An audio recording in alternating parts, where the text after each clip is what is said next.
Happy Tuesday, everybody. Wait a minute. Tuesday was our live session. This is Wednesday. Wow, this week's flying.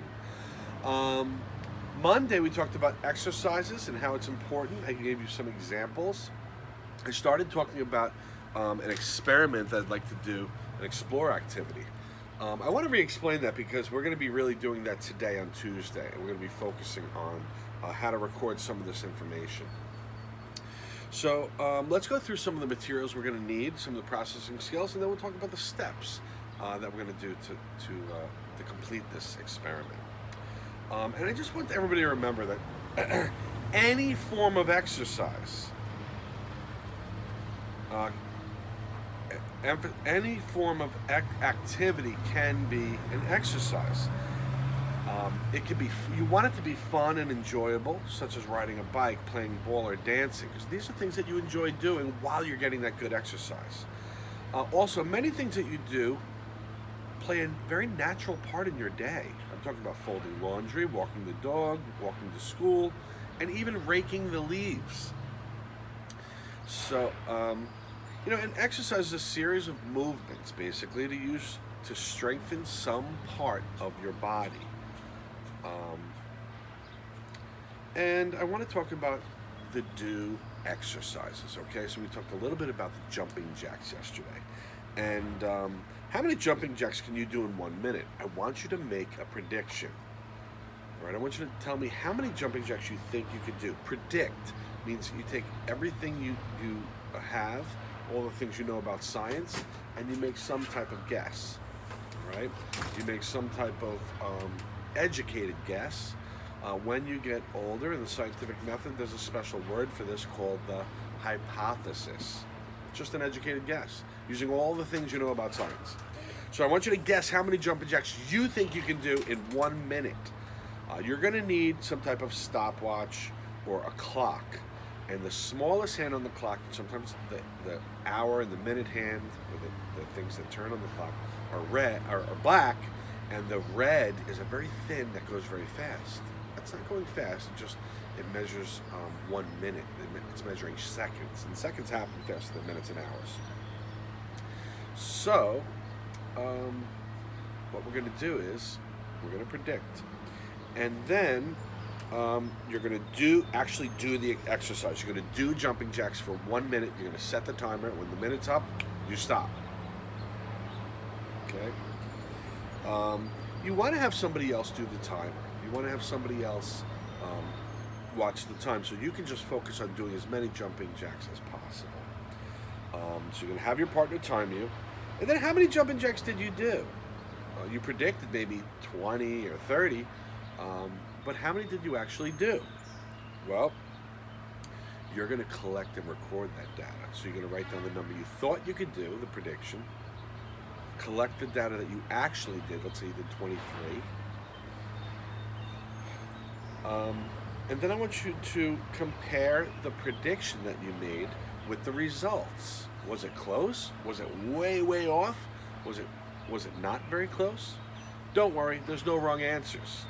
Okay, you made your prediction, and you're judging the accuracy. You want to see, was your prediction correct or not very close at all? So if it wasn't very close, now you have a better understanding of how many you can actually do. If it was very close, great. You were able to make an estimate of a prediction in a good way. Nailed it. So,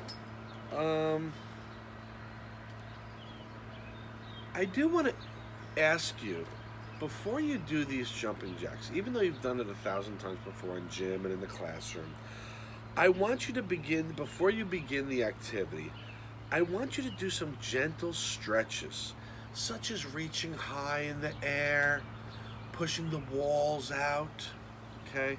Stretching up, then maybe bending down and stretching and touching your toes. These are all going to be very helpful so you don't get hurt. People that do lots of sports and things, I know Amelia, who does tumbling, she does lots of stretching first so she doesn't pull a muscle or she doesn't injure herself or get hurt. Nobody wants to get hurt while they're having fun exercising. Then Anybody, of course, who has any kind of heart conditions or asthma or any other health considerations, you might not want to participate in this activity. You might want to skip this and do something a little bit more mellow, a different type of exercise. But let's get down to the lesson review. Why is exercise important? We talked a lot about this on Monday, and then we compared what was a better form of exercising yesterday at the live video, which you guys did a fantastic job. Had no idea how much you guys knew about exercising, but you sure know a lot. Exercise is important because it keeps your body staying healthy. That's the most important part of what we're learning about, okay? How can you get exercise? Well, you definitely, you might say that walking, running, swimming, and playing are great ways to get exercise. Just moving all around. What are some exercises that you could do for a long time? Well, I know I can walk for a lot longer than I can jog or run. So instead of walking my dog for just this one block where I would run this block, I walk him 2 blocks. I take my time, but I can do it for longer times. And that's more walking. That's really good for my body. I want to try to be healthy as possible. The last thing I want to do is sit on my couch with the device very close to my face. It's not good for your eyes. And also, all that computer watching, you want to just be very careful with how much time you're doing that. Because any time you're spending on the computer, I know remote learning's computers and you got to do the work, but any additional time that you spend on the computers, sometimes you don't realize how much time you're on and how much time you're really spending. So the time can go by very quickly.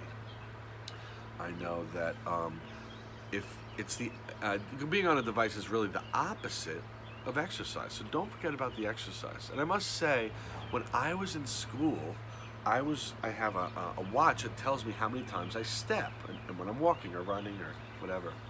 And it said that I did about 2,000 steps today. Sounds like a lot of steps, right? Well, when I was back in school, I would do about 12,000 steps in a day. So now that I'm sitting and teaching from a chair, a lot of times I teach and stand. But today I decided that I'm comfortable enough to sit, and this is not exercising. So I'm replacing it with, so you're gonna find ways to get those exercises. Find ways to get exercise. And that's my message to everybody today. So kick that ball around. Maybe not in the house, probably rules against that, but kick that ball around, play with your friends, play with your brothers and sisters, do some fun activity games, and see you next time. All right, get active. It's a good thing. Take care of that body. Adios.